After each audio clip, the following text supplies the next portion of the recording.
Alam po ninyo, sa tamang pagkakataon, I'm going to confront the Secretary of Justice kung bakit niya sinabi yun. Sapagkat malinaw naman po sa batas. Kung titingnan po ninyo yung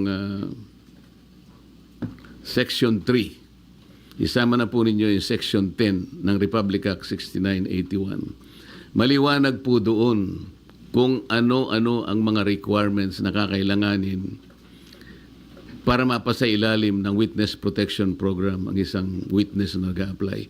Hindi po kasama doon yung restitution na kanyang binabanggit na magbabalik ka pa ng kung ano-ano sa gobyerno. Unang-una po,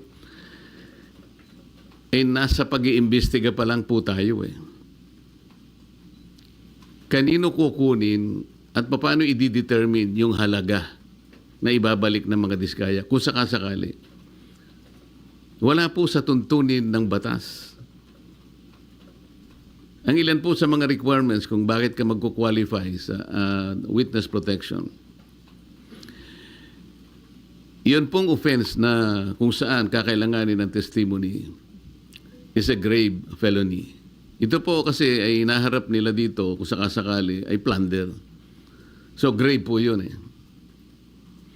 Yung testimony po ay substantially corroborated in its material points. Sinasabi ng mga diskaya, meron po kaming dokumento eh.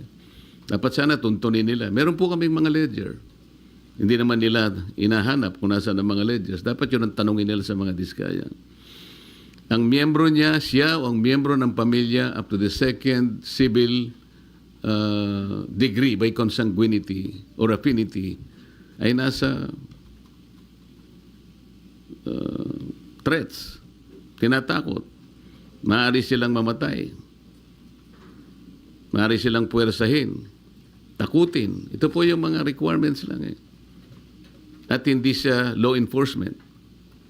Sa Section 10 ay sinasabi rin ang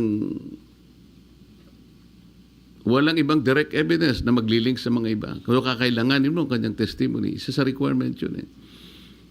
Na sila ay they are not the most guilty.